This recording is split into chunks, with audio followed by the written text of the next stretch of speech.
Hi guys, tonight we step quietly onto the deck of a British destroyer during the Second World War. These ships were fast, thin and constantly at the front line, chasing German U-boats across the Atlantic. Life here was not about glory, but about endless hours of waiting, rough seas, and the fear of a sudden torpedo. Let's begin this journey together, as if we are there among the sailors, listening to the waves and the steel hull around us. Before we get started, if you enjoy exploring hidden corners of history at a slower pace, make sure to like this video, subscribe to the channel, and let me know in the comments where in the world you're tuning in from. I'd love to connect with you there. The story of life aboard a destroyer begins not with a battle, but with the rhythm of the sea. The ship moves endlessly, rising and falling on the grey Atlantic swell, and every man feels it in his bones. A destroyer was small compared to the giant battleships, and that meant every wave hit hard. Sleep was light and always broken, bunks swaying, the smell of oil and damp uniforms hanging in the air. For many sailors, the hardest enemy was not the U-boat, but the constant exhaustion. The crew lived by a strict routine, every hour measured, every duty assigned. There were always lookouts posted, eyes straining across endless water for the faint line of a periscope or the sudden trail of a torpedo. The tension never really left, because they all knew that a submarine could strike at any time without warning. Yet there was also a strange calm in the long hours when nothing happened, just the sound of the sea and the engines. Those moments felt almost timeless, as though the war was far away, until the alarm shattered the stillness. The men were young, many barely out of school, but the destroyer aged them quickly. They learned to live in cramped spaces, hammocks stacked one above another, personal belongings kept in tiny lockers or under their pillows. Privacy did not exist. If one man turned in his sleep, the others felt it.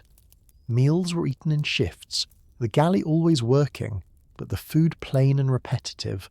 Hardtack, stews, tea strong enough to cut through the cold. It was fuel, nothing more. Conversation was often quiet because noise travelled easily through the thin hull, and in moments of silence every creak and groan of the ship seemed louder. Friendships formed fast and strong in those conditions. A man needed to trust the one beside him, because in the middle of the Atlantic there was no one else. The crew became a kind of floating family with its quarrels and its laughter, but bound together by survival. At night, when the watch changed and the cold set in, men often stood on deck staring out at the dark horizon. The stars above were brilliant, untouched by city lights, and the ocean stretched without end. Some wrote letters by the dim red light below, words to mothers, wives, or girls waiting back home, though many letters would never be sent until the ship returned to port. In those quiet hours, a sailor thought about the submarines below. German U-boats were shadows, invisible hunters, and every destroyer was built to find them. Depth charges were stored along the deck, heavy steel drums filled with explosives, waiting to be rolled into the sea. The men drilled endlessly for attacks, knowing that hesitation meant death. But between the drills, life slowed again. Boots scraped on steel, the wind whistled through the rigging, and the ocean's endless voice lulled men into half-sleep even while awake. There was something hypnotic about the destroyer's life, fear and calm woven together. Even when nothing stirred, the men carried a weight inside them, the knowledge that their ship was both hunter and prey. This was the beginning of their story, a world of steel, salt and silence, where danger floated unseen beneath the waves, and courage meant enduring the endless hours until the next alarm. The first real taste of tension on a destroyer came not from a torpedo exploding, but from the sound of the alarm bell echoing through the thin steel corridors. Men leapt from their hammocks, or from the mess table where they had been drinking tea, boots hitting the deck as voices called out orders. The ship tilted slightly as the helmsman adjusted course, and the crew rushed to their stations. For the sailors, the drill was so familiar that it became almost mechanical. Grab your gear, take your place, listen for the officer's command. Yet beneath that routine pulsed the knowledge that this time it might not be practice. Out in the Atlantic, convoys stretched like dotted lines across the grey sea, and U-boats lurked somewhere below. A single radio message from an escort or a distant flare could change the calm into sudden danger. Lookouts pressed binoculars to their faces, scanning for the faint feather of a periscope wake. Down below, the sound operators leaned over their instruments, straining to catch the faintest echo from the depths. The destroyer lived and breathed by those sounds. The steady hum of engines, the slap of waves, the occasional call of a gull when land was near. Every unusual noise was enough to send hearts racing. When the ship went to action stations, the corridors became narrow rivers of men moving with practiced urgency. Gun crews checked their weapons, depth charges were made ready, and the bridge bristled with voices layered over one another. In those moments, time seemed to stretch. Minutes felt like hours. Sometimes nothing came of it, and the alarm was called off, leaving the crew shaken but with nothing to fight. The sailors would drift back to their bunks or cups of tea, but sleep rarely came easily after. Imagination filled the silence with the thought of torpedoes rushing unseen. Even when the sea lay quiet, tension hovered like a second shadow. But there were also lessons in those alarms. They taught the men how quickly calm could shift, how every man mattered, and how survival depended on discipline. After the adrenaline faded, the crew often spoke in low voices, replaying what had happened, pointing out mistakes or moments of pride. These conversations bound them closer, reminding each one that he was not alone on this steel island. And so the days passed, with long hours of quiet pierced by sudden alarms, like a heartbeat that kept everyone alert. Life on a destroyer was not a single story of constant battle, but a rhythm of stillness and sudden urgency, of waiting and then leaping into motion. Each man carried that rhythm inside him, never quite able to rest, always listening for the next bell. The heart of the destroyer's hunt lay deep inside the ship, in a cramped, dimly lit room where the sonar operators sat with headphones pressed tight to their ears. They were young men, often chosen for their sharp hearing, and their world was not the vast Atlantic horizon, but the faint echoes that travelled through the water. The room smelled of oil and metal, with glowing dials casting soft light. Each ping of the sonar sent a pulse into the deep, and the men listened for the return. Most of the time it was empty water, the echo fading into nothing, but sometimes there was something more, a faint, irregular beat that set hearts racing. To the untrained ear it might sound like static, but to a trained operator it could mean a submarine. On the bridge above, officers leaned over charts waiting for confirmation. A destroyer's greatest weapon was speed and surprise, and the sonar men were the first link in that chain. When they called out a contact, the ship changed instantly. The engines roared louder, the deck tilted as the helm swung hard, and the crew scrambled to their stations. The hunters had found a shadow, and now the chase began. But hunting submarines was never simple. The U-boats moved silently, hugging the depths, sometimes slipping away between sonar sweeps. False alarms were common. Whales, drifting wreckage, even layers of cold water that bent sound. Sailors learned not to cheer too quickly, because excitement often gave way to disappointment. Still, every confirmed contact brought a rush of energy through the ship. Men who'd been dozing snapped awake, and the quiet conversations in the mess stopped. Boots clattered on steel ladders as orders echoed down the passageways. Depth charges were unlocked and rolled into position, heavy and dangerous. These were the destroyer's hammer, designed to crush the enemy with pressure waves. On deck, sailors stood ready to release them, the sea spray cold against their faces. Below, the sonar operators tracked the faint contact, calling out ranges and bearings, their voices steady but tight. The tension was not in the explosion itself, but in the waiting. The long minutes between the first echo and the order to attack. Sometimes the contact slipped away and the crew returned to uneasy calm, wondering if the U-boat was still near. Other times, the attack came, and the destroyer shook as charges thundered into the sea. In those moments, the sailors felt both fear and relief. Fear of what the submarine might do if it struck first, relief that they were the hunters and not the hunted. When the sea boiled behind them and the smell of explosives hung in the air, men waited for confirmation, straining to hear if the sonar picked up the submarine again. Victory was rare, and certainty rarer still. More often, the U-boat vanished into silence, leaving the destroyer's crew exhausted but alive. This was the life of the hunters, half patience, half sudden violence, always balanced between hope and dread. For the men, every contact was a reminder of the enemy below, unseen but always near. Life at sea on a destroyer was as much a battle against the ocean as it was against the enemy.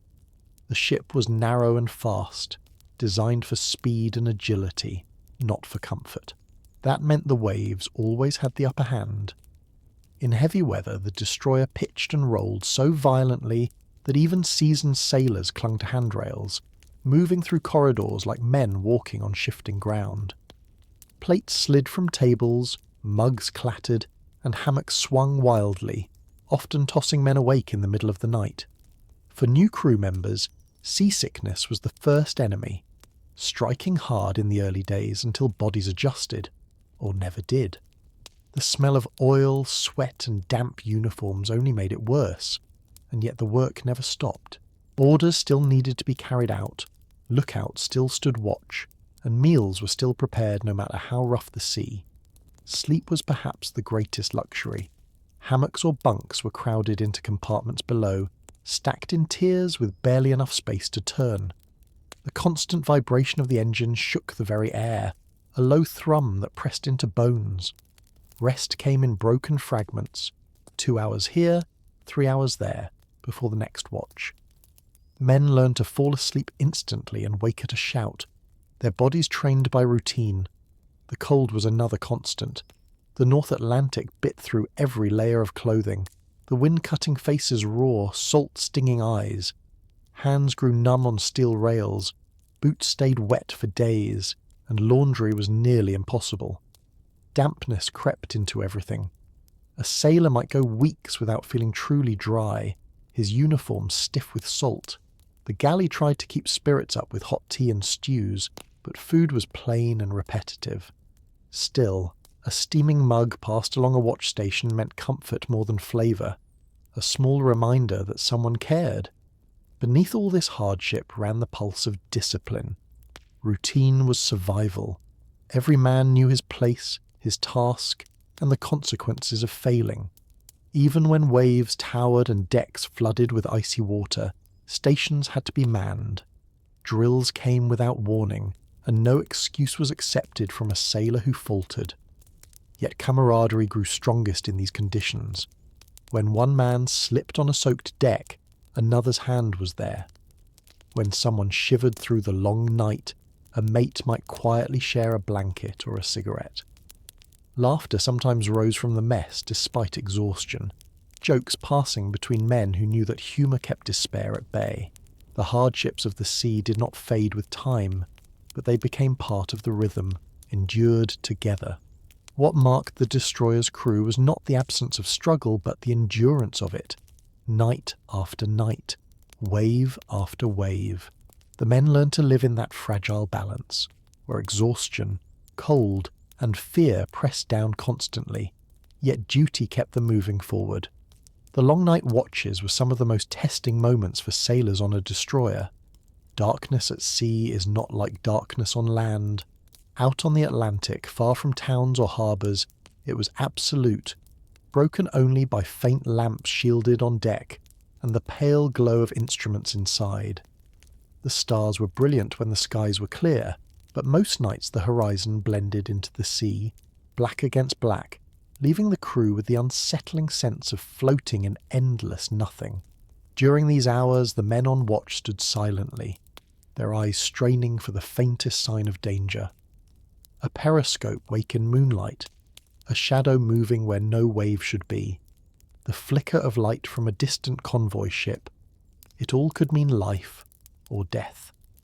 Conversations were minimal, voices kept low so as not to disturb the fragile stillness.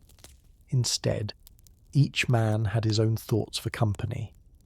Many thought of home, imagining familiar streets or a kitchen table waiting for them. Others tried to keep their minds empty, focusing on the steady rhythm of the ship's engines, using the mechanical heartbeat as an anchor against the vast silence. The cold during night watches was brutal. Wind swept across the deck, finding every gap in coats and scarves. Hands curled around binoculars grew stiff and aching, boots froze solid, and men stamped their feet to keep feeling in their toes. A mug of tea brought by a mate was like treasure, warming fingers before the steam disappeared into the night. Below deck, those off duty tried to rest, though sleep was thin with the constant vibration of engines and the groan of steel against the waves. Letters from home were read again and again under dim red lamps, words memorized until they felt like prayers. Some sailors carried photographs tucked in their uniforms, pulling them out in these quiet hours for comfort. And always, even in the deepest stillness, there was the knowledge that somewhere beneath the same dark water lurked an enemy. U-boats travelled silently at night, often stalking convoys until the perfect moment to strike. Every sailor knew that the calm could shatter in seconds. A sudden flare on the horizon, an explosion in the distance, the scream of the alarm bell, it could all arrive without warning. This knowledge did not always bring fear. More often it brought a sharp kind of focus. Sailors accepted that their task was not to sleep easily, but to remain ready, eyes and ears sharp through the endless hours of darkness. What made those nights bearable was the bond among the men. A glance exchanged between two sailors on deck could carry reassurance. A hand resting on a shoulder in the cold reminded one that he was not standing alone. And when the dawn finally touched the sea with pale light, relief washed over the ship, even if only for a moment. Another night survived, another watch completed, another small victory in the endless rhythm of the Atlantic War. The first time a convoy came under attack in the night was something every sailor remembered for the rest of his life. It usually began with a sudden flash on the horizon, far too bright and far too brief to be lightning. A column of fire leapt skyward, followed by the dull roar of an explosion rolling across the waves. Somewhere out in the blackness, a merchant ship had been struck. For a few heartbeats there was silence, as if the sea itself paused, and then the alarms rang through the destroyer. Boots thundered on the steel deck, voices shouted orders, and the calm routine of night watches gave way to chaos. The men rushed to their stations, their bodies moving faster than their thoughts, for there was no time to hesitate. Guns swung into position, searchlights flicked on and off, and the sonar operators strained to catch the sound of propellers below. Somewhere in the darkness, a U-boat was slipping away, reloading its tubes for another strike. To the sailors, the night suddenly felt alive with hidden eyes. Every shadow on the water became suspicious. Every patch of foam could hide a periscope. The destroyer surged forward at full speed, engines shaking the deck, turning hard to protect the convoy. Depth charge crews hauled the heavy cylinders into place, their breath clouding in the cold, waiting for the order to release. The sound of the charges dropping into the sea was heavy and final, like doors slamming shut. Seconds later, the water erupted with thunder, shockwaves rolling under the ship, throwing men against bulkheads. Above, searchlights swept across the black waves, sometimes catching the outline of burning wreckage from a stricken merchantman. The sight of flames licking skyward from a broken hull was haunting. Sailors knew men were trapped out there, struggling in the freezing sea, but their orders were clear. First drive off the attackers, then rescue if possible. Duty meant choosing between chasing shadows and saving lives, and the choice never sat easily. In those chaotic minutes, time twisted strangely. Some men felt everything race by in a blur, while others remembered every detail. The metallic taste of fear, the sting of salt spray, the vibration of steel under their boots. And then, sometimes, as suddenly as it began, the attack ended. The U-boats melted back into the deep, leaving silence behind except for the crackle of fire and the groans of dying ships. The destroyer circled back, lowering boats, pulling freezing survivors from the black water. Many were not saved. The Atlantic claimed its share with ruthless speed. the cold, numbing hands and hearts alike. When the alarm finally ceased and the convoy reformed, the men returned to their stations quietly. There were no cheers, no boasts, only the heavy knowledge that the hunters below would strike again, perhaps that very night. And yet, even in that grim reality, the crew found a kind of strength. They had faced the terror of the unseen and endured it together, learning that survival depended not on heroics, but on steady courage, watch after watch. When the echoes of battle faded, the aftermath was often the hardest part. The destroyer slowed its engines, circling back through the dark waters where moments earlier chaos had reigned. Flames still licked the sky from a wounded freighter, its silhouette broken and sagging as the sea claimed it inch by inch. Lifeboats were lowered quickly, their wooden hulls bobbing against the steel side of the destroyer before vanishing into the night toward the cries of men in the water. For those on deck, the sounds were unforgettable. Shouts carried across the waves, sometimes strong, sometimes fading quickly into silence. The cold was merciless. The Atlantic in winter killed as surely as any torpedo. Sailors pulled survivors aboard, their faces pale and lips blue, their hands trembling too violently to grip the ropes. Blankets were wrapped around them, hot tea pressed into their hands, though many could barely drink. Some were silent, staring into nothing. Others wept openly, their relief mingled with grief for shipmates left behind. On the destroyer, space was tight, but room was always found for survivors. Men gave up their bunks, shared clothing, even surrendered their own rations to help strangers who had only hours before been strangers in another ship of the convoy. The sense of shared purpose ran deep. Merchant sailors and naval crews alike knew they depended on one another. Without escorts, convoys were helpless. Without convoys, the war effort starved. The sea bound them all together. For the crew of the destroyer, the adrenaline slowly ebbed, leaving exhaustion in its place. Some leaned against bulkheads, their hands shaking as they lit cigarettes, drawing smoke into lungs that still tasted of salt and cordite. The officers moved among them quietly, speaking in low voices, offering words that felt as thin as the night air but still carried weight. Loss was measured not in numbers but in empty spaces. A ship gone meant friends lost, sometimes whole crews swallowed in minutes. Yet the convoy moved on. That was the hardest truth. Even as wreck still burned on the horizon, the merchant ships pressed forward, engines turning toward distant ports. The destroyer had no time to mourn. Its duty was to protect the living, to shield what remained. And so the cycle continued. Watch, wait, defend, endure. In the silence after an attack, the sailors often felt an almost crushing weight. The sea was vast and indifferent, the enemy unseen, and their own ship small against it all. Yet in that silence also lay a strange resilience.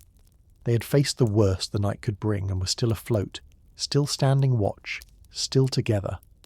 That, more than anything, was what kept them moving forward into the next dark horizon. The rare moments when a destroyer returned to port felt almost unreal to the sailors. After weeks or months of endless sea, the sudden sight of land rising on the horizon seemed like a dream. The grey line of cliffs or the distant shape of a harbour breakwater brought a rush of relief through the crew. Engines slowed, the deck became steadier, and the constant rolling of the ship eased. For the first time in what felt like forever, men could walk without bracing against invisible waves. The harbour itself was a world of contrasts.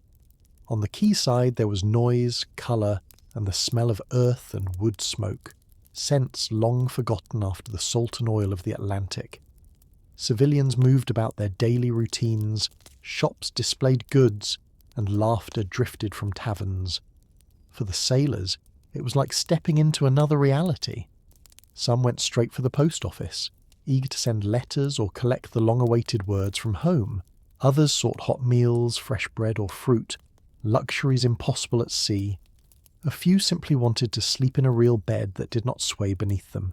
to stretch out without a bunkmate inches away. The contrast between sea and shore was so sharp that many sailors found it disorienting. In port, noise seemed too loud, streets too crowded, and freedom almost overwhelming. Men who had lived under strict routine suddenly found themselves with choices, and not all handled it well. Taverns filled quickly with laughter, songs, and sometimes fights, the release of weeks of tension pouring out in a single night.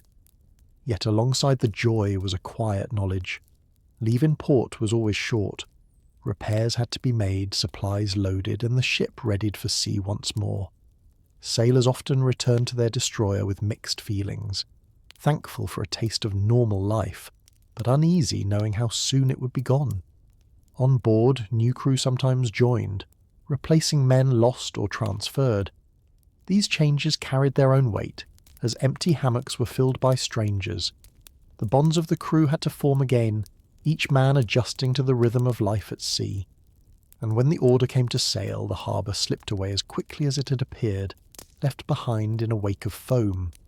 The land grew smaller, the sounds of ordinary life faded, and once more the destroyer and her crew faced the vastness of the Atlantic. The brief comforts of port became memories to hold on to during long watches in the cold, reminders of what waited if they endured. Those short respites were not simply rest, they were fuel for the soul, giving men the strength to return to the endless grey sea and the unseen enemy waiting beneath it. Far below the deck, away from the stars and the cold Atlantic wind, the destroyer's beating heart never rested. This was the engine room, a world of heat, noise, and endless labour, and, for the men who worked there, life was measured not in horizons but in gauges, valves, and the steady roar of machinery. The air was thick with the smell of oil and hot metal, and conversation was nearly impossible over the constant thrum of engines. Sailors stationed here often said the sea itself was a distant rumour, heard only through the shudder of steel plates. The temperature could climb unbearably high, even in the dead of winter. Sweat-soaked uniforms dripping onto the deck plates as men worked stripped to undershirts whenever they could. Their tasks were repetitive but vital, checking pressures, adjusting valves, monitoring the flow of steam that drove the turbines. A small mistake could cripple the ship or cost lives, and so their focus never wavered. Shifts rotated constantly, ensuring the machinery was never left unattended even for a moment. For these men, the war was a matter of numbers and dials, of keeping the destroyer fast enough to hunt submarines and nimble enough to dodge torpedoes. Yet despite the critical role they played, the engine room crew often remained unseen by others. They rarely glimpsed the horizon, rarely felt the sting of sea spray. While lookouts strained their eyes across dark waves, the men below strained their muscles against stubborn bolts and scalding pipes. Their world was smaller, but no less dangerous. Fires had to be watched carefully, steam pressure balanced with precision, for any sudden rupture could fill the compartment with deadly heat. In emergencies, the engine room became a trap. If the ship took damage, escape routes were narrow and choked with machinery. Still, the men worked with calm determination, bound by a shared pride. They knew that without them, the sleek warship above was nothing but a floating shell. Breaks were few, but moments of camaraderie slipped in. A grin exchanged across the noise, a flask of tea passed around when the watch changed. Letters from home were read in snatched minutes, pages smudged with oil-stained fingers. These men formed their own tight brotherhood, welded together by sweat and steel. When the destroyer surged forward at full speed, chasing a submarine, it was their unseen labour that made it possible. And though they rarely saw the results of their toil, they felt it in the way the ship shivered with life, carrying them all into the endless Atlantic night. On the open deck, far above the roar of the turbines, the gun crews lived in a world of salt wind and constant readiness. Each destroyer carried several main guns along with lighter weapons for aircraft and close defence, and every sailor assigned to them knew that hours of stillness could be broken in a single instant. The guns themselves were great steel beasts bolted to the deck, their barrels always pointed outward like watchful eyes. Crews kept them spotless, oiling the breeches, checking sights, and rehearsing drills until the motions became second nature. Most of the time they waited. Watches were long, the sea stretching endlessly before them, the horizon unchanging. In those hours men huddled against the wind, smoking, talking quietly, or simply staring at the waves. Yet even in the calm, each man's hand rested close to his task, whether it was loading shells, swinging the barrel, or calling range. Discipline required it, for they all knew that an attack could erupt without warning. Aircraft sometimes appeared, distant black specks against the grey sky. Then the alarm would sound, and the deck transformed. The gunners leapt into motion, voices rose above the wind, and the weapons swung skyward. Ammunition handlers rushed from lockers, hauling heavy shells or belts of cartridges, feeding them into hungry barrels. The noise when firing began was deafening, a thunder that shook the very bones, smoke and hot brass filling the air. For minutes at a time the world narrowed to the rhythm of fire, reload, fire again. Then just as suddenly it ended, leaving ringing ears and pounding hearts. Against submarines, the deck weapons played another role. Spotting a periscope or a surfaced U-boat meant the guns had to be ready to fire instantly. Many sailors recalled those moments as strange, seeing the grey hump of an enemy ship appear, so small on the vast sea, and knowing dozens of lives depended on their aim. Often the enemy slipped away beneath the waves before a shot could be fired, but sometimes the sea boiled with impact, spray leaping high as shells struck near. Between such events the crews endured monotony. Cold spray drenched uniforms, wind-stiffened fingers, and rust formed quickly on exposed metal. Cleaning, checking, and waiting became their daily rhythm. Still, the bond among gun crews was strong. They trusted one another in silence, knowing that in the split second of action every man must act perfectly. And when the long night passed without alarm, they found a quiet pride in simply being ready, their weapons watching the horizon like sentinels, guarding the convoy from whatever dangers the sea might hold. Among the most vital yet often overlooked men on a destroyer were the signallers, whose duty was to keep the convoy connected.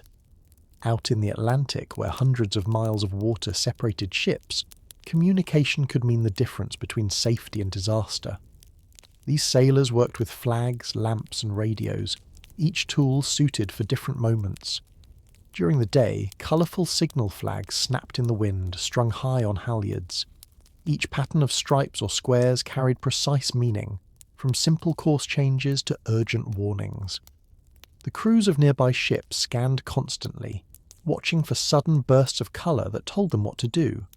At night, signal lamps flashed across the dark, beams carefully shielded so enemy eyes would not see. Messages were spelled out letter by letter in Morse code, the dots and dashes flickering like a private language across the Black Sea.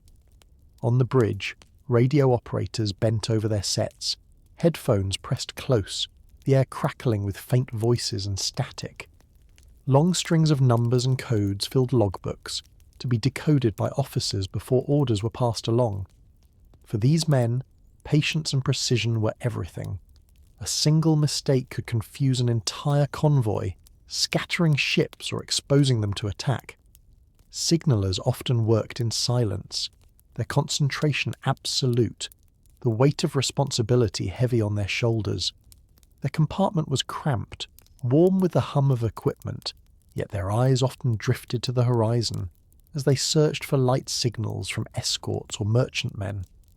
The sea might seem endless, but for them it was filled with invisible threads of communication binding the fleet together. Stress was constant.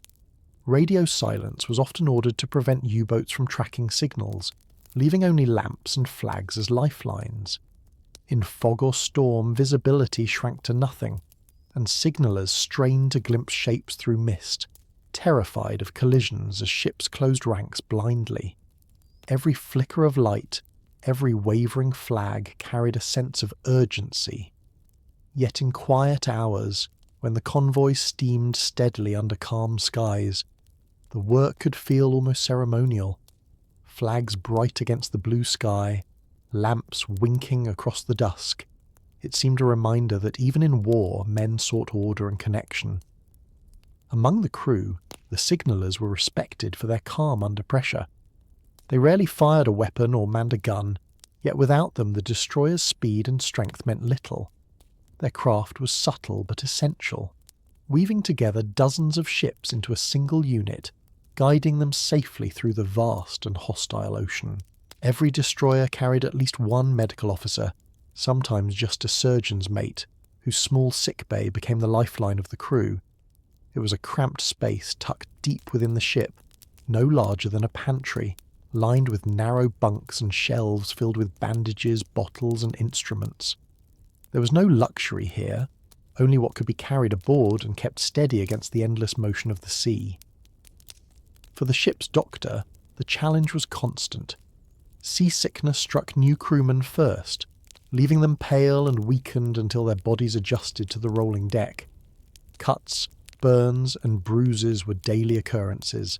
Steel and machinery left no room for clumsiness, yet even the most careful sailor could slip on a wet ladder or scorch his hand on a hot pipe. In rough weather, men were thrown against bulkheads, ribs cracked or shoulders dislocated. All of it came through the sick bay, and the doctor worked steadily, his hands calm despite the pitching floor. When combat came, the burden grew heavier. Shrapnel wounds, concussions and broken bones arrived in sudden waves, carried by shipmates shouting for help. The tiny room filled with groans and the sharp smell of antiseptic. With limited supplies, improvisation was often the only option. Shirts became bandages, morphine rationed carefully, and blood loss stemmed with whatever was at hand. The doctor's role was more than physical. He was a steadying presence, a figure of reassurance in the storm of war. Men spoke to him not only of pain, but of fear and exhaustion. Many sailors confided worries they shared with no one else, knowing the doctor's oath bound him to care without judgment. In quiet hours he checked on the sick, adjusted blankets, and wrote reports by the dim light of a swaying lamp. Sleep was rare, and the weight of responsibility heavy, yet he carried it without complaint. There was another side to his duty, the grim necessity of recording those who could not be saved. The sea was unforgiving, and sometimes even the best efforts failed. Then came the hardest task, preparing a shipmate for burial at sea. Wrapped in canvas, weighted with chain, the body was carried to the deck where the crew gathered in silence. A prayer was spoken, the ensign dipped, and the ocean accepted its own. Such ceremonies left scars no medicine could heal, yet they also reminded the sailors of their bond. Each life mattered, each loss felt by all. In this way, the destroyer's doctor became both healer and witness, carrying the burdens of the crew in his small swaying sanctuary of steel. For all the hardships of life at sea, nothing touched the mood of a crew quite like food. The destroyer's galley was a cramped, sweltering compartment tucked near the heart of the ship, where cooks worked tirelessly to feed dozens of hungry men 3 times a day. The space was barely large enough for a handful of sailors to move about, yet from its stoves and ovens came the meals that kept the crew going through endless watches. Supplies were always limited. Fresh food disappeared within days of leaving port, leaving tins, dried goods and powdered substitutes to carry the men across the Atlantic. Potatoes, onions and salted meats formed the base of many meals, supplemented with stews, porridge and endless cups of tea. Bread was baked daily when conditions allowed, though in rough seas loaves came out heavy and misshapen. To the sailors, none of it mattered as long as it was hot and filling. In the cold spray of the open deck or the damp silence below, a steaming plate was more than sustenance. It was comfort. The galley crew worked miracles with what they had, often stretching rations beyond reason. They knew morale could hinge on small details, an extra slice of bread, a mug of cocoa on a freezing night, or a rare bit of fruit saved for a man's birthday. Their efforts rarely went unnoticed, and while sailors grumbled about monotonous meals, They respected the cooks for keeping them fed at all. Eating on a destroyer was an exercise in balance. Mess tables were bolted to the deck, and benches filled quickly when the watch rotated off duty. Plates slid across surfaces when waves struck, and men learned to keep one hand on their meal at all times. Conversation was lively when the sea was calm, quieter when exhaustion weighed heavy. Meals became a moment of normalcy, a break in the constant rhythm of drills and watches. They were also a chance for laughter. Jokes flew easily in the mess, stories exaggerated for entertainment, and nicknames born from a spilled stew or burnt loaf. In those moments, the destroyer felt less like a warship and more like a crowded household, rough but familiar. Yet even here, reminders of danger intruded. During action stations, meals went cold and forgotten. Sometimes men ate standing at their posts, hurried bites between alarms. Food was fuel, not luxury, and the war allowed little time for savouring it. Still, the memory of a hot stew after a long watch or bread shared among friends left its mark on sailors far more than the taste itself. Years later, many would recall the galley not for what it served, but for what it meant. A piece of humanity preserved in the midst of steel, salt, and fear. The destroyer's guns and engines kept her fighting, but it was the galley that kept her men alive in body and spirit. If there was one enemy that never ceased to press its advantage, it was dampness. On a destroyer, everything seemed to carry a trace of salt and moisture, from uniforms to bedding, from boots to paper letters. The sea found its way into every corner, carried on spray that leapt the rails or condensed along cold steel bulkheads. For sailors, keeping dry was an impossible dream. Uniforms were standard issue, heavy wool in winter, lighter cotton in summer, layered with coats and oilskins meant to resist the spray. Yet even the toughest gear surrendered to the Atlantic. Oilskins cracked, wool soaked through, and boots stayed wet for days. The cold settled into bones, leaving men shivering long after they came off watch. Changing clothes was difficult when every spare shirt or pair of socks was just as damp as the ones just removed. Washing was another struggle. Fresh water was rationed carefully, reserved first for the engines and cooking. That meant laundry often waited until the ship returned to port. In the meantime, sailors hung clothes wherever space allowed, along hammocks, over pipes, across mess tables when the watch turned over. The air below decks often smelled of salt and mildew, the scent of life at sea. Yet men adapted.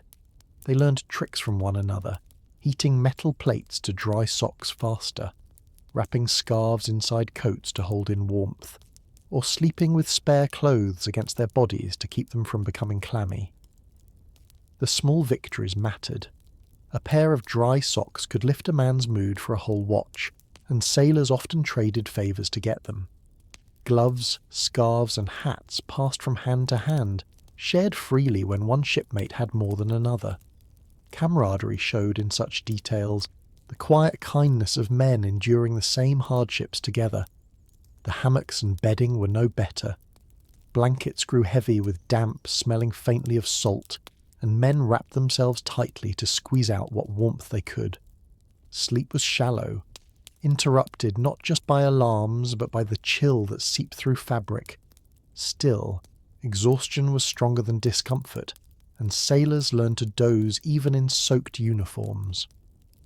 When the destroyer returned to port, one of the first joys was clean, dry clothing. The simple act of pulling on a fresh shirt or socks unmarked by salt felt like a blessing. Men treasured those moments, knowing how quickly the sea would take back its hold. For all the danger of U-boats and storms, it was the quiet, relentless presence of damp that wore men down most of all. It was an invisible adversary, constant and merciless, and one that no gun or depth charge could defeat.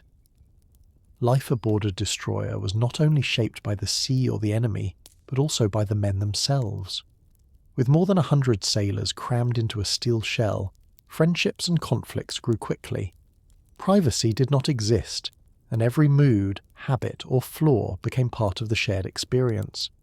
Hammocks swung inches apart, meals were eaten shoulder to shoulder, and watches were stood side by side in the freezing wind.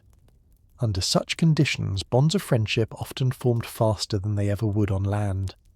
Sailors shared stories of home, swapped jokes to pass the time, and looked after one another in small but important ways, offering a dry blanket, lending a cigarette, or taking an extra few minutes on watch when a shipmate was exhausted. These acts built trust, and trust was everything when danger struck. Knowing the man next to you would not falter gave a sailor courage, yet with closeness came tension. Tempers flared when exhaustion, hunger, or fear weighed too heavily. A careless word in the mess could spark arguments, and sometimes fists flew. Officers often let minor scuffles burn out quickly, understanding that bottled anger was worse than a brief fight. Afterward, apologies were exchanged, and men returned to their duties. The sea had a way of smoothing sharp edges. Rivalries rarely lasted long, for survival required cooperation. Humour was the greatest relief. Laughter echoed in the mess, sparked by impressions of officers, exaggerated tales of sea monsters, or the endless creativity of nicknames. A well-timed joke could lift spirits after hours of rain or a failed hunt for a submarine. Songs were sung in snatches, some bawdy, some sentimental, drifting across the deck in the dark. These moments of levity reminded the crew of their humanity, even in the harshest conditions. There was also a hierarchy to respect. Ratings deferred to petty officers, who in turn followed the commands of lieutenants and the captain. Discipline was strict, yet fairness counted more than punishment. A respected officer who shared hardships with his men inspired loyalty, while one who clung to distance or pride found little support. The destroyer's crew became, in time, a family, flawed, quarrelsome, but bound together. When danger loomed, quarrels vanished, and every man gave his strength for the others. Friendships forged in the damp, cold, and fear often lasted a lifetime. Many veterans later remembered not the battles themselves, but the faces of the men beside them, the laughter in the mess, the shared silence on watch. For in the end, what made endurance possible was not just discipline or duty, but the bond of men who faced the sea together. At the centre of every destroyer stood its captain, the figure who bore ultimate responsibility for ship and crew. He was not only a commanding officer, but also a symbol of steadiness, for in the unpredictable rhythm of the Atlantic the crew looked to him for assurance. Captains varied in personality, some stern and distant, others approachable and warm, but all carried the heavy burden of command. Their cabin was small, barely more comfortable than those of their men, yet it was a place where decisions affecting hundreds of lives were made. When alarms sounded in the night, it was the captain who was summoned to the bridge, his silhouette framed against red-lit instruments, as he listened to reports from sonar and lookouts. Orders had to be given quickly, with no chance to reconsider once the destroyer surged into action. A hesitation could cost the convoy dearly, yet too much aggression might leave the escort vulnerable. Balancing those risks was a skill honed through experience, and the crew judged their captain by how he managed that fine line. Beneath him were the officers, lieutenants, and petty officers who oversaw gunnery, navigation, engineering, and signals. They were the link between the captain's orders and the sailors' labour. Some were young, scarcely older than the men they commanded, learning leadership in the hardest classroom imaginable. Others were seasoned veterans, steady voices who carried authority with quiet confidence. Their style mattered deeply. A harsh officer who barked without listening could sour the mood of an entire section, while one who shared jokes in the mess and lent a hand during drills earned deep respect. Petty officers in particular were the backbone of discipline. They lived among the men, sharing hammocks and meals, yet enforced rules with firm hands. They taught new recruits the ropes, corrected mistakes, and reminded everyone that order was survival. Sailors often grumbled about strictness, but in moments of danger they trusted these leaders absolutely. The destroyer's hierarchy might have seemed rigid, but it was also intimate. Unlike the sprawling decks of battleships, Here the captain could be seen walking the passageways, exchanging brief words with stokers, cooks, or gunners. His presence mattered. A calm word before a night watch, a nod of acknowledgement after a difficult manoeuvre. These gestures carried weight. For the sailors, leadership was measured not in speeches but in steady eyes and clear orders when the sea grew violent. Trust in command did not erase fear, but it gave shape to courage. Men followed orders not only because discipline demanded it, but because they believed their officers sought the same goal, bringing them home alive while protecting the convoy. In the small world of a destroyer, that trust was as essential as any weapon. One of the destroyer's quietest yet most powerful weapons was its ability to listen. Hidden away in small compartments were the wireless operators, men who spent their watches bent over receivers, straining to catch faint signals that travelled across the Atlantic night. The air around them was filled with static, bursts of Morse code, and distant voices blurred by interference. To the untrained ear it sounded like meaningless noise, but to these operators, every flicker of sound was a possible thread leading to the enemy. German U-boats used radios to coordinate with each other and with their command ashore, and every transmission risked betraying their position. Allied intelligence had grown skilled at intercepting these signals, plotting bearings, and triangulating locations. On a destroyer, when a fragment of enemy code came through, it was logged instantly, passed to the captain, and sometimes relayed to higher command. The process was painstaking. Operators wrote quickly, copying strings of letters and numbers without pause, knowing a single mistake could ruin the message. Decoding often happened elsewhere, but the first capture began here, in the cramped, humming room where young sailors sat with headphones pressed tight. For them, the war was fought in whispers and patterns rather than explosions. They knew that their work could redirect the course of a convoy or bring escorts racing toward a hidden submarine. The tension was constant, for German ears listened too. Radio discipline was strict on board. Casual chatter was forbidden, and operators followed procedures precisely.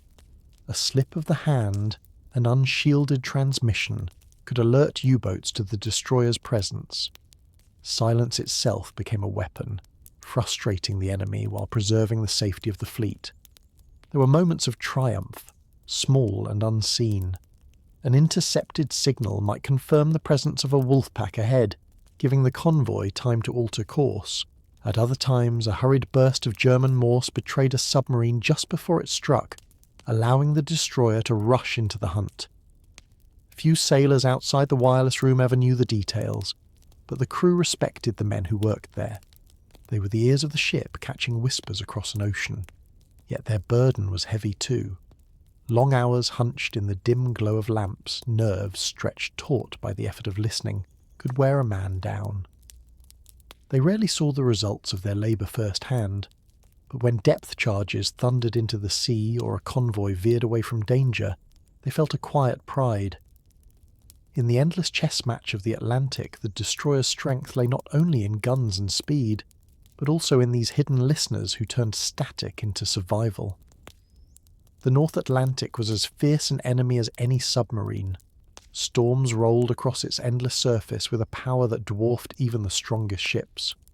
For sailors on a destroyer, these tempests brought days and nights of relentless struggle. The horizon vanished in walls of water, and the sky became a chaos of grey clouds whipped by shrieking wind. Waves rose higher than houses, crashing against the bow with force that rattled every bolt and rivet. The destroyer was fast and agile, but in heavy seas she became a toy tossed about by the ocean's will. The deck tilted steeply, sometimes so sharply that men slid across wet steel if they lost their grip. Water swept over the bow, drenching everything, flooding passageways before pumps could catch up. Even below decks, hammocks swung violently, and men were thrown against bulkheads in their sleep. Eating became nearly impossible. Meals spilled from plates, mugs shattered, and the galley crew fought to keep stoves alight. Seasickness returned even to seasoned sailors, leaving them pale and drained.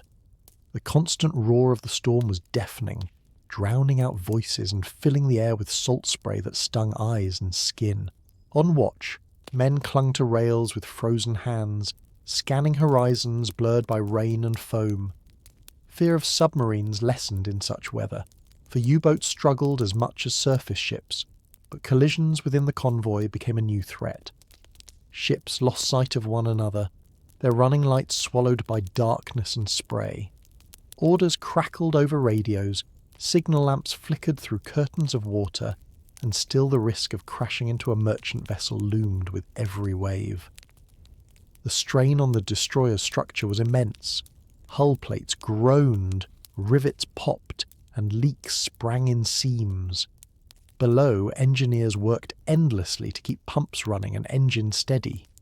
Exhaustion settled over the crew like the weight of the storm itself, yet duty never paused. Watches rotated, men hauled lines, and guns were lashed down tighter against the fury. In quieter moments between squalls, sailors sometimes found a strange awe in the sight before them. Waves glowed faintly with phosphorescence. Lightning split the sky in jagged arcs, and the destroyer climbed and plunged like a living thing. These glimpses of nature's raw power reminded them that they were small guests in a vast, indifferent world. When at last the storm broke and calmer seas returned, relief spread through the crew, though fatigue lingered in every bone. The destroyer carried scars, bent rails, soaked stores, weary men, but she endured. And for the sailors, each storm survived became another unspoken bond, proof that together they could weather even the ocean's fury. Though duty filled nearly every hour, sailors on a destroyer found small ways to rest their minds from the constant pressure. These moments of respite were rare, but they mattered deeply, shaping the rhythm of life aboard. In cramped mess decks, men gathered during off-watch hours, pulling out battered packs of cards. Games like cribbage or poker became a language of their own, rules bent or argued over, laughter spilling into the stale air. Winnings were rarely money, more often cigarettes, an extra turn at a chore, or simply pride carried until the next match. Others turned to books. Well-thumbed novels passed from hand to hand until their covers frayed. Stories of faraway adventures or romances gave sailors an escape from the endless grey sea outside. Some carried small volumes of poetry or letters from home, reading them again and again under the dim glow of lamps. In those pages the war felt distant for a few precious minutes. Music was another solace. Not every ship had an instrument, but when a sailor brought along a harmonica, guitar, or even a fiddle, the mess came alive. Songs rose in uneven harmony, some bawdy, some wistful, echoing off steel bulkheads. Voices carried across the deck on quiet nights, soft reminders of life beyond the ocean. Even humming a tune while swabbing the deck lightened the mood, and laughter often followed. Writing letters became both duty and comfort. Men filled pages with news, reassurances, and memories, though censorship cut out anything that might betray positions. Still, words mattered less than the act of sending them, a thread connecting ship to shore. When mail caught up with the convoy, the entire crew felt a surge of joy. Envelopes passed out like treasures. Some men sought solitude instead. They leaned on rails during calm watches, staring at stars so bright they seemed close enough to touch. Thoughts drifted to families, sweethearts, or futures uncertain but still hoped for. The sea could feel endless, but in those moments it became almost peaceful, its vast silence a balm against noise and fear. Simple rituals carried weight too. Sharing a cigarette, swapping jokes, or carving initials into a mess table created small anchors of normalcy. These tiny acts of leisure reminded the crew that they were not just sailors at war, but men carrying pieces of ordinary life into extraordinary circumstances, and while the ocean gave them little time for rest, it was in these stolen minutes that spirits recovered, enough to face the next long watch or sudden alarm. To sail within a convoy was to move as part of something larger than the destroyer itself. Dozens, sometimes hundreds, of merchant ships stretched across the horizon, a slow-moving city of steel and smoke bound together by a single purpose. From the bridge or deck of a destroyer, the sight was both inspiring and sobering. Endless lines of freighters and tankers, each heavy with food, fuel, or weapons, pressing stubbornly across the Atlantic despite the threat beneath the waves. The convoy's formation was rigid, ships steaming in columns with escorts weaving along the edges. Every captain knew his place, and every sailor understood that drifting from position could invite disaster. To the men on destroyers, these merchant vessels were lifelines. They moved no faster than their slowest member, vulnerable and unwieldy, yet without them the war effort starved. Protecting them became the destroyer's reason for being, and every watch was kept with their survival in mind. The pace of convoy duty was deceptive. Days might pass with nothing more than the steady thrum of engines and the plume of smoke from dozens of funnels smudging the sky. Sailors stood watch over rows of grey hulls, their eyes scanning the spaces between, half expecting the glint of a periscope or the white streak of a torpedo. The routine bred a kind of quiet tension, as though everyone knew that stillness was only the mask of danger. At night, the convoy transformed into a ghostly procession. Running lights were dimmed or blacked out entirely, leaving only faint outlines barely visible against the sea. Destroyers glided like shadows along the flanks, their crews alert, listening more than seeing. It was in these hours that attacks most often came, sudden flashes of fire as a ship was struck. To the sailors the knowledge was constant. Somewhere in the dark men waited below the surface, choosing their moment. And yet there was pride in the work. When the convoy reached its destination and ships steamed into port battered but intact, sailors felt a deep satisfaction. They had carried not just cargo but hope, bread for families, fuel for tanks, steel for factories. Every merchantman that arrived safely was a small victory, one earned by endless vigilance and sacrifice. Among the crew, conversations often circled back to the importance of their task. The destroyer might feel small against the ocean, but when seen within the convoy it became something greater, a guardian whose presence allowed others to cross. This sense of purpose steadied the men through long, cold watches. For in protecting the convoy, they felt they were protecting home itself. The rare times when a destroyer actually struck back and knew it had hurt the hidden enemy remained etched in memory. Most hunts ended in uncertainty, the submarine slipping away into silence, leaving only doubt. But every so often, persistence paid off. It might begin with a solid sonar contact, strong and steady, that held under repeated sweeps. The ship leaned into a turn, depth charges rolled into the sea, and the crew braced for the thunder. Explosions shook the water, spray leapt high, and for a moment all was chaos. Then came the signs sailors longed for. Rising bubbles, a slick of oil spreading across the waves, sometimes even debris pushed upward from the deep. On deck, men leaned over rails, watching with narrowed eyes, waiting for proof. When it came, cheers erupted despite discipline. Sailors who had been silent for hours broke into shouts, gripping each other's shoulders, laughter carrying across the wind. It was not joy in death, but relief. Relief that the hunters below had been stopped, at least for a while. For weeks they had lived with the shadow of unseen torpedoes, and now, for once, they had struck first. The feeling was strange, a mixture of triumph and unease. Some men admitted later that they celebrated quietly, understanding that fellow sailors, even enemies, had just perished in the same ocean they all endured. Yet no one doubted the necessity. Every U-boat destroyed meant merchant ships saved, convoys carried through, and lives ashore protected. After the excitement, the ship returned to its rhythm.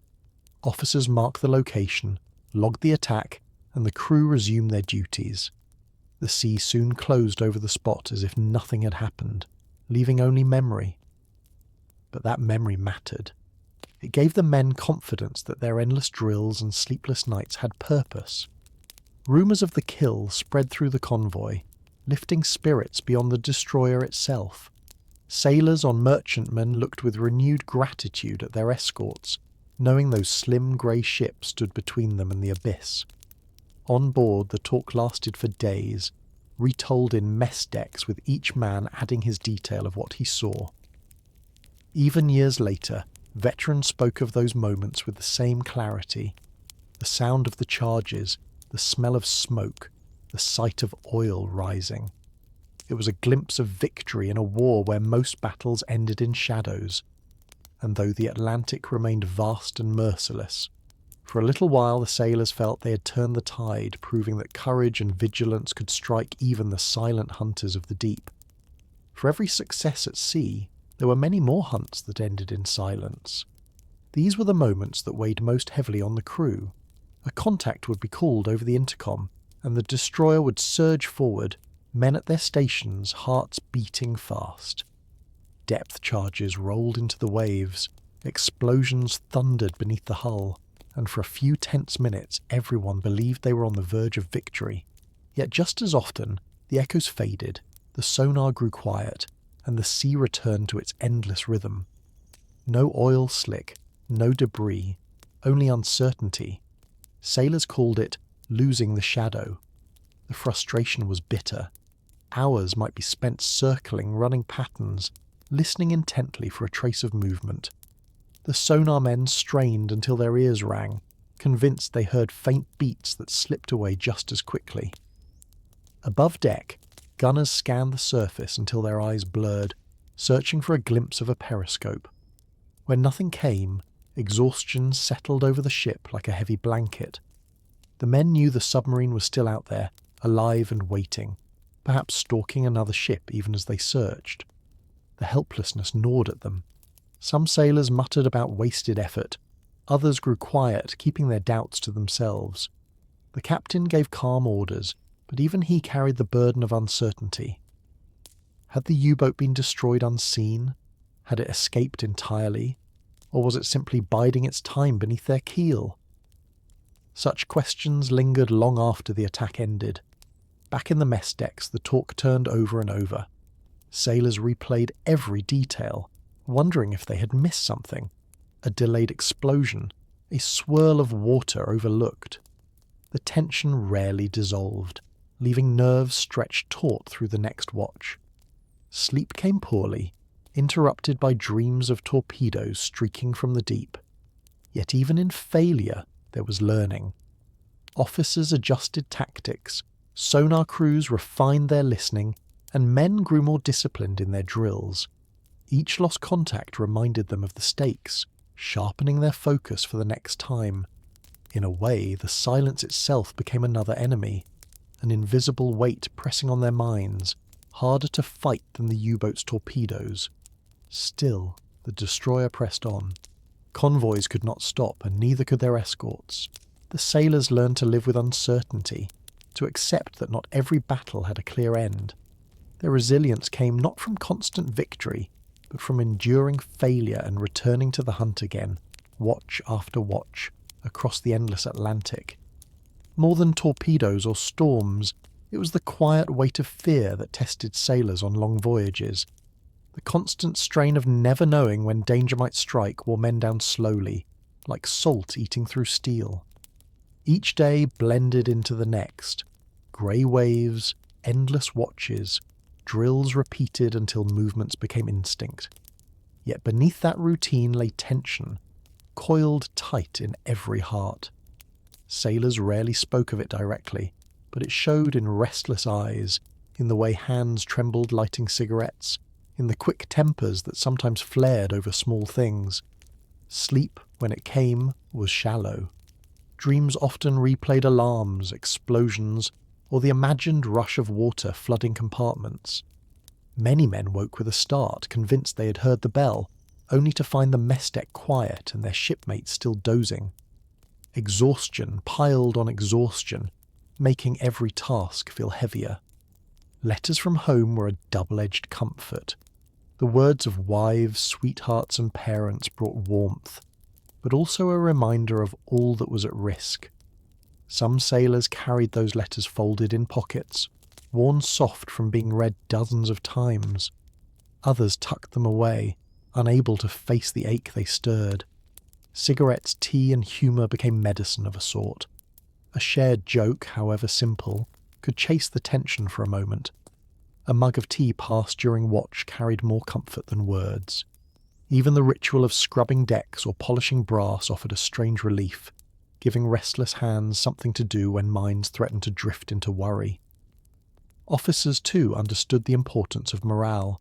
A calm word on deck, a shared hardship, or even a small allowance, like letting a crewman stretch an extra few minutes in his hammock, went further than strict orders alone. The best leaders kept discipline firm but human, easing pressure where they could. Still, there were times when fear pressed too heavily.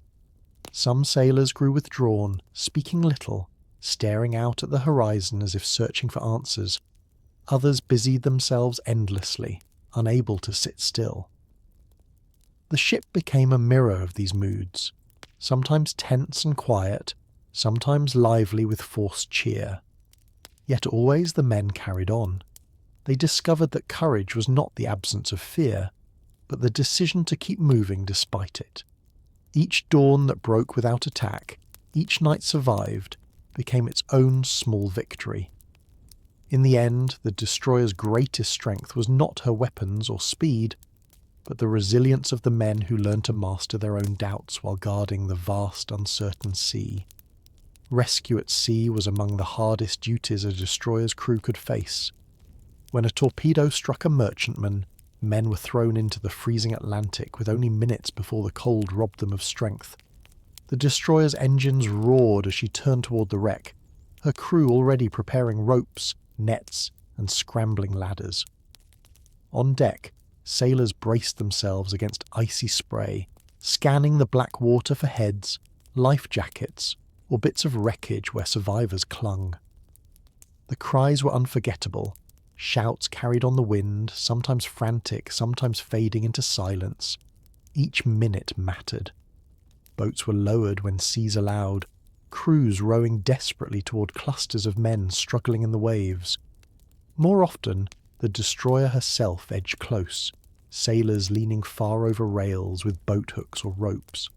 Strong hands reached out, hauling half-conscious men onto the deck, their bodies shivering violently, their skin pale and lips blue. Some collapsed immediately, others clutched their rescuers, unable to speak. The sick bay filled quickly with blankets, hot drinks, and whatever comfort could be given. Oil from the wreck often coated the water, clinging to faces and uniforms, stinging eyes and throats. Survivors coughed and choked as they were dragged aboard, some too weak to move at all. Sailors stripped off their own coats to wrap them, ignoring the cold that bit their own skin. In those moments, enemy and ally blurred. More than once, German survivors were pulled from the water as well, young men no older than those rescuing them. Duty demanded humanity, and the sea reminded them all that it spared no one.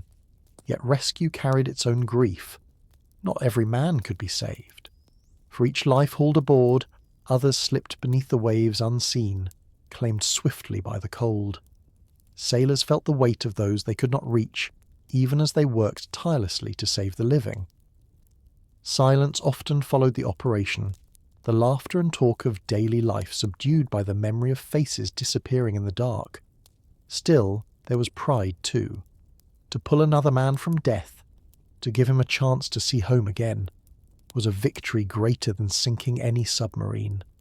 Survivors often wept with gratitude, pressing hands to those who had saved them, though words rarely sufficed. In the cramped destroyer, space was found for them, bunks shared, food divided, spirits lifted as best as possible. For the crew, these moments reinforced why they endured the endless hardship of the Atlantic.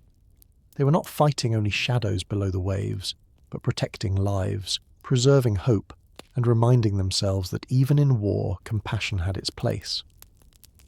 When at last a convoy reached safe harbour, the destroyer's crew felt a relief so profound it seemed to soften every bone in their bodies. After weeks of grey horizons, sleepless nights, and constant vigilance, The sight of land rising on the edge of the sea felt like a miracle. The masts and cranes of the port, the smoke drifting upward from chimneys, even the sound of gulls calling over the waves, all reminded sailors that they had carried their charges through alive. The harbour was a place of noise and bustle, merchant ships lining up for docks, tugs chugging alongside, and dock workers shouting orders. For the destroyer's crew, the approach was steady, disciplined even now. Lines were thrown, engines eased down, and the warship nestled against the pier like a tired but unbroken guardian. Only when the gangway dropped did the tension truly break. Some men laughed, others simply stood in silence, staring at solid ground as if to convince themselves it was real. The sense of accomplishment was immense. Each merchantman that steamed in behind them represented cargo that would keep factories turning, armies moving, and families fed. The sailors knew their work had mattered. Pride swelled quietly in the mess decks, not spoken aloud but seen in the way men carried themselves, shoulders straighter despite exhaustion. Yet with relief came weariness. Weeks of watch rotations, alarms, and storms left bodies aching and minds dulled. Sleep in port was deeper than any at sea, hammocks and bunks suddenly feeling like havens rather than cages. Some men went ashore as soon as leave was granted, eager for hot meals, dry beds, and the simple joy of walking streets without the roll of the ocean beneath their feet. Others lingered aboard, tending to the ship, repairing rails, repainting decks, or checking machinery. Pride in their vessel ran deep, and bringing her home safely was as much cause for celebration as their own survival. The mood in port mixed joy with remembrance. Sailors thought of ships that had not arrived, of comrades buried in the sea along the way. Victory and loss walked hand in hand, and men carried both in silence. Still, the destroyer herself stood as proof of endurance. Scarred by salt and storms, her paint chipped and her crew worn, but together they had fulfilled their mission. In those moments at the pier, they felt for once that the endless Atlantic had been beaten back, at least for a while, by their determination. Shore leave, when it came, was brief and precious. After weeks of steel decks and grey horizons, sailors stepped onto land with a sense of unreality, as if the ground itself might roll beneath their feet. For many, the first stop was the post office, or the waiting bags of mail aboard. Letters that had chased them across the ocean were finally delivered, pages filled with familiar handwriting that brought homesickness and comfort in equal measure. Some men read in silence, heads bowed, while others shared jokes and news aloud, laughter echoing like it had not for weeks. Those lucky enough to live near the port rushed to see family. The sight of wives, children, or parents waiting on the quay was enough to break even the hardest sailor's composure. Embraces were long and wordless, the weight of absence dissolving in the warmth of reunion. For others, friends filled the gap.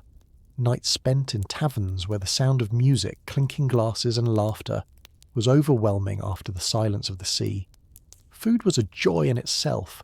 Fresh bread, fruit, and hot meals replaced the endless stews and tins of shipboard life. Men ate until they were full in a way they had almost forgotten was possible, savouring flavours that seemed richer simply because they had been denied so long. Baths and clean clothes brought another kind of relief, the chance to shed the salt-stiff uniforms and the constant damp. Yet even in these comforts, the shadow of duty remained. The destroyer needed repairs, engines overhauled, weapons cleaned, stores replenished. Sailors lent their hands to the work, knowing that their rest would be short. Conversations in the mess often turned to the next voyage, men speculating on routes, dangers, and how soon they would sail again. For every smile ashore there was also quiet thought of ships that had not returned, of messmates lost to the sea. These memories tempered celebration, giving it a bitter-sweet edge. Sailors carried grief privately, sometimes expressed only in long silences or the simple act of raising a glass in memory. Preparation for departure loomed quickly. Bunks were restowed, hammocks slung, and personal treasures packed away once more. Letters were written hurriedly, words scratched out in cramped handwriting, promising safety and swift return. Many knew those promises were fragile, yet writing them brought comfort to both sender and receiver. When orders finally came to sail, the harbour became a flurry of movement. Families waved farewell, dock workers cast off lines, and the destroyer eased back into the channel. The taste of fresh bread still lingered. The warmth of embraces still fresh, but already the horizon beckoned. The sea waited, as vast and merciless as before, and the crew of the destroyer returned to their endless task, guardians of the convoy, bound once more to the rhythm of waves, duty, and the silence of the deep. Night actions in the Atlantic were unlike anything sailors had ever imagined before the war. Darkness at sea was absolute, broken only by the dim glow of instruments and the faint outline of ships steaming in formation. Then, without warning, the blackness erupted into chaos. A sudden flash split the horizon. The dull boom of an explosion followed, and cries echoed across the convoy. Searchlights snapped on, stabbing white beams through spray and smoke. The once quiet ocean transformed into a battlefield alive with sound and fire. For sailors on a destroyer, the first seconds of an attack were a blur. The alarm bells clanged. Men tumbled from hammocks or mess benches, rushing to their stations as the ship heeled sharply into a turn. Boots thundered on ladders, depth charges rolled into position, and gun crews snapped awake in an instant. On the bridge, officers barked orders over the roar of engines, their words nearly drowned out by the pounding sea. Gunfire broke the night, sharp cracks of destroyer cannons mixed with the stuttering chatter of anti-aircraft guns. Tracers streaked red across the darkness, arching towards suspected targets, sometimes an enemy submarine surfacing briefly, sometimes only a shadow mistaken for one. The air grew thick with smoke and cordite, the acrid taste clinging to throats and tongues. Merchantmen scattered, desperate to maintain course but often drifting out of position in panic. The convoy became a tangle of moving hulks, each a potential victim. In the confusion, the destroyers danced among them, surging at full speed to shield vulnerable ships or charge towards sonar contacts. Below deck, the sailors who weren't manning guns listened to the thunder above, waiting for the next violent jolt that might mean a torpedo had found its mark. The sea itself seemed alive, lit by burning oil slicks when a tanker was struck, glowing orange as flames reflected off churning waves. Survivors' cries mingled with the crash of water, each one cutting into the hearts of those who heard them. Amid the noise, training took over. Gun crews loaded and fired without pause, depth charge teams hurled their deadly drums into the deep, and signalmen flashed frantic messages across the dark with lamps. Every man knew his part, and the destroyer moved like a living organism, her steel body trembling with each blast. For the sailors, fear was swallowed by focus. There was no time to dwell on what might come, only the next command, the next round, the next sweep of the searchlight. Hours of waiting, boredom and cold collapsed into minutes of raw chaos, where survival balanced on precision and speed. And then, just as suddenly, the night grew quiet again. The guns fell silent, searchlights flicked off, and the black ocean reclaimed its emptiness. Smoke drifted low, flames still marked the graves of stricken ships, and the destroyer settled back into her weary patrol. Men exhaled, hands trembling as they lit cigarettes or sipped lukewarm tea, their ears ringing from the noise. They had endured another night, one more chapter in the endless struggle. The silence that followed was heavier than the battle itself, filled with thoughts of losses unseen, of friends gone in the dark, and of the knowledge that tomorrow might bring the same again. Dawn after a night battle came slowly, almost reluctantly, as if the sun itself hesitated to rise over the scarred sea. The first pale light revealed the toll of the hours before. Smoke hung low across the water, drifting in ragged sheets, carrying the bitter smell of burning oil. Blackened hulls still smouldered in the distance, some merchantmen limping along with their decks scorched, others already vanished beneath the waves, leaving only debris and lifeboats behind. For the sailors on a destroyer, morning brought no celebration, only exhaustion. Men slumped against bulkheads, their uniforms stiff with salt and sweat, eyes red from smoke and sleeplessness. Hands shook as they held tin mugs of tea, steam curling into the cold air, while silence weighed heavier than words. Even the hum of engines seemed subdued, as though the ship herself felt the strain. The mess decks were quiet that morning. Plates of porridge and bread sat half-eaten as men dozed over their meals, too tired to finish. Conversations were reduced to murmurs, voices low, each sailor retreating into his own thoughts. Some replayed the chaos in their minds, seeing again the flashes of fire and hearing the cries from the dark. Others avoided memory altogether, focusing only on the simple act of breathing, of warming their hands on their mugs. On deck, the damage was clearer. Lifeboats trailed alongside, survivors huddled in borrowed blankets, their faces pale and hollow-eyed. Some stared endlessly at the sea, others kept their gaze fixed downward, unwilling to look at the convoy that had lost so much. Sailors moved among them quietly, offering food or cigarettes, gestures of comfort that words could not reach. The horizon revealed the battered convoy, columns broken and uneven. Ships bore scars of shrapnel and fire, paint scorched, rails twisted, but they pressed onward, determined to reach port. The destroyers circled them like weary shepherds, eyes still scanning for periscopes, though fatigue clouded every movement. In the bridge, officers spoke in hushed tones, marking positions, recording losses, and sending signals ashore. Duty remained, even as hearts ached. And yet, with the sun came a fragile sense of survival. The light spread across the waves, turning smoke into gold and steel into silver. For a moment, the sea looked almost gentle again, the horrors of night softened by morning's glow. Sailors leaned on rails, staring out at the horizon, drawing quiet strength from the sight. They knew the danger was not over. Another attack could come with the next night, but for now, they breathed easier. Another dawn meant another victory of endurance, another chance to carry their charges onward. In those still hours, as the sea settled and gulls cried faintly overhead, the crew found solace not in triumph, but in the simple fact that they were still afloat, still together, still ready to face whatever came next.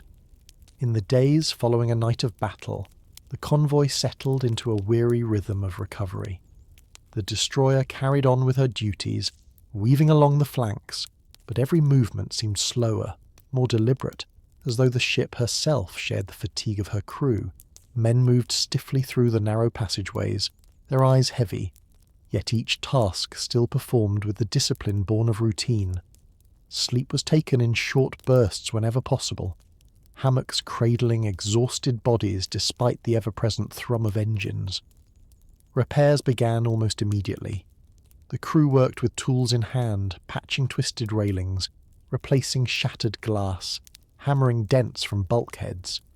Paint was slapped over scorched patches of steel, not for beauty but to keep rust from claiming more than the enemy had. In the engine room, mechanics laboured with oil-stained hands to coax weary turbines back to peak efficiency, while on deck, gunners cleaned barrels blackened by smoke, preparing for the next fight. These efforts were as much for morale as for function. To see damage repaired, scars tended, was to remind the crew that the destroyer remained strong, alive, and ready to protect them still. Alongside the labour came moments of quiet healing. Survivors rescued from the sea slowly regained strength, wrapped in spare uniforms, sharing meals with the crew that had pulled them from the waves. Stories passed between men, fragments of what had happened on stricken ships, names of friends lost, whispered thanks that needed no reply. The destroyer became a haven of sorts, cramped though she was, a place where those who had lost everything found solidarity.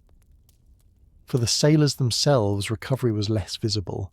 Minds remained haunted by flashes of fire, by the memory of cries swallowed by the ocean. Some spoke of it openly in mess decks, voices low, while others chose silence, carrying their thoughts privately. Yet the rhythm of duty gave them a kind of anchor. Watches were still stood, decks still scrubbed, meals still served. These routines, so often grumbled about, now gave men something to hold on to in the drift of fatigue. The sea, too, played its part. Days of calmer weather followed, and the Atlantic seemed almost merciful, its swells gentler, its skies brighter. Sunlight sparkled on the waves, drying uniforms strung across lines, warming faces chilled too long by storms. Sailors leaned against rails, soaking in what little peace they could before the next trial. Though exhaustion lingered, spirits began to lift, slowly but surely. The convoy, though scarred, pressed forward. Each mile gained was a triumph of endurance, proof that neither storm nor submarine had broken their will. And aboard the destroyer, men found strength in one another, in the ship they kept afloat, and in the knowledge that as long as they remained together, they could endure whatever the Atlantic had left to throw against them. As the war dragged on and voyages blurred into one another, sailors on British destroyers began to carry not only the weight of duty, but also the quiet reflections of what their service meant. In rare quiet hours, when the sea lay calm and the horizon stretched wide and empty, men leaned against the rails and thought of the months and years already behind them. They remembered the faces of comrades lost, the laughter in mess decks, the nights of chaos lit by fire, and the mornings when the sun rose over a battered but still moving convoy. For many, the war at sea was less about battles and more about endurance. They spoke of the endless watches, the damp that never left their boots, the taste of tea in a tin mug passed hand to hand in the cold. They remembered the silence that followed an alarm, the creak of steel under strain, the way stars glowed brighter out in the Atlantic than anywhere ashore. These details, small and ordinary, became the fabric of memory, woven tighter than the grand stories told in newspapers. Some sailors admitted quietly that they never saw themselves as heroes. They were ordinary men, called to a duty that demanded everything and offered little certainty in return. Their courage lay not in dramatic gestures, but in persistence, the willingness to climb the ladder to the bridge again, to stand another watch in freezing spray, to hold steady while depth charges thundered into the deep. And yet, without that persistence, the war could not have been won. The convoys they guarded carried the lifeblood of nations, and every merchantman that reached port owed its survival to the escorts that shielded it. Sailors took pride in this, even if they rarely spoke it aloud. The bond between them endured long after the guns fell silent. Years later, veterans still gathered in small groups, their hair grey, their hands lined with age, but their stories alive with detail. They laughed about the food, about the endless cleaning, about the jokes that carried them through. Their eyes grew quiet when they spoke of losses, of the sea graves that marked so much of their journey. But always there was a sense of belonging, of having been part of something larger than themselves. For those who had served, the memory of the destroyer never faded. They carried with them the rhythm of the engines, the cry of gulls over a returning port, the sight of smoke on the horizon that meant friend or foe. They remembered the way the Atlantic could be cruel and magnificent all at once, and how they had faced it together. Their service had been hard, cold, and often thankless, yet it had shaped them into men who understood resilience, sacrifice, and brotherhood. In the end, what they held on to most was not the fear or the exhaustion, but the bond of shipmates, and the knowledge that, in the darkest hours of the war, they had stood their watch and done their part.